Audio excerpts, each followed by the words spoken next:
মালসনকে ভোটের কথা বলতে হয় না, কারণ মালসনের মাটি সারাটা জীবন ধানের শীষের জন্য সবচেয়ে উর্বর জায়গা সান্তার। আমরা যারা নেতা আছি, আমরা দুইটা কারণে আমরা দলকে ক্ষতিগ্রস্ত করতেছি।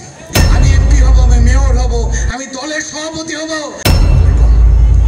আসলে আমাদের এই কর্মী সভার মূল উদ্দেশ্য হচ্ছে সামনে নির্বাচন এবং ঐক্যবদ্ধ বিএনপি করার জন্য। আজকে আমাদেরকে, কারণ এই মালসনকে ভোটের কথা বলতে হয় না, কারণ মালসনের মাটি সারাটা জীবন ধানের শীষের জন্য সবচেয়ে উর্বর জায়গা সান্তার।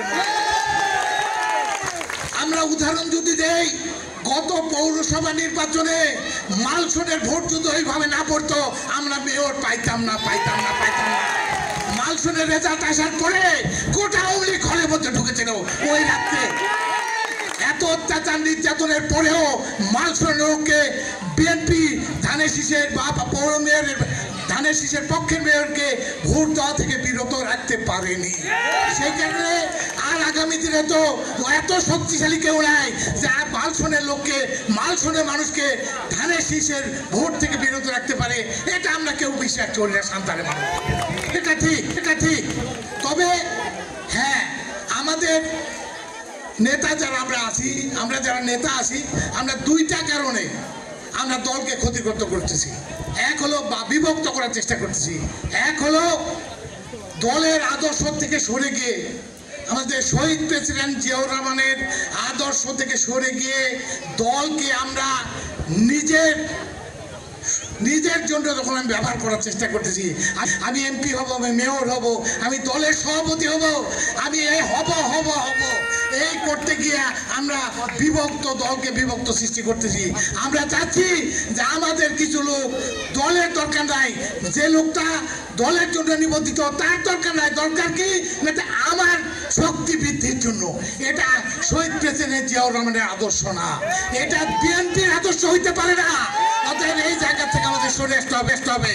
আমাদের একটাই দাবি, যারা আমরা শহীদ প্রেসিডেন্ট জিয়াউর রহমানের এই আদর্শের দল করি, আমাদের একটাই লক্ষ্য, শহীদ প্রেসিডেন্ট জিয়াউর রহমানের আদর্শ, দলের যে আদর্শ সেটা মেনে আমাদের দল করতে হবে ভাই। এর বাইরে হবে। আমরা আমার নেতা তারেক সাহেব প্রত্যেক দিনই বলতেছেন যে ভাই, আপনাদেরকে কিন্তু আগামী দিনে বাংলাদেশের নির্বাচন সহজ হবে না, এই কথা উনি বলেছেন। সেই কারণে আপনাদেরকে ঐক্যবদ্ধ হইতে হবে। ঐক্যবদ্ধ দল দেন, আদমদিঘি দুপচাচিয়ার কখনোই বিএনপি পরাজিত হয়নি, আগামী দিনে হবে না।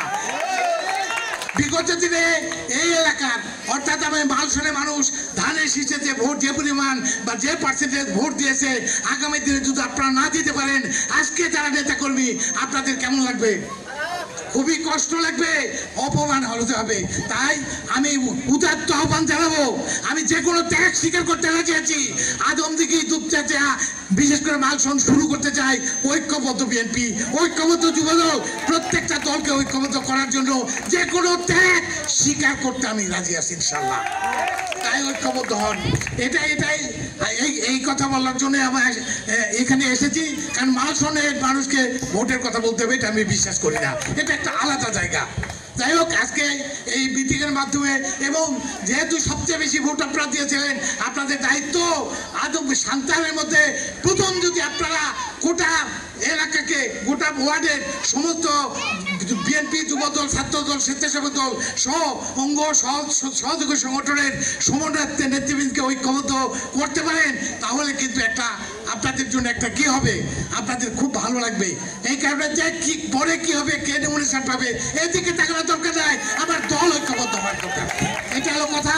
আরেকটা নির্দেশনা তারেক সাহেব দিয়েছেন, সেটা হলো আমাদের কোনো নেতা কর্মীর তাদের নিজস্ব কর্মের কারণে যদি দল ক্ষতিগ্রস্ত হয়, ভাই আগামী দিনে কিন্তু এতদিন লড়াই সংগ্রাম করার পরেও কিন্তু আগামী দিনে আপনারা কিন্তু সম্মানিত থাকতে পারবেন না।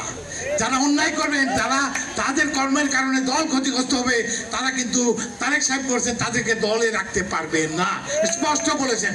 তাই আসুন আমরা স্বচ্ছ বিএনপি শহীদ প্রেসিডেন্ট জিয়াউর রহমানের আদর্শ নিয়ে এই বিএনপিকে করি, ঐক্যবদ্ধ বিএনপি করার উদাত্ত আমি শেষ করতে চাই।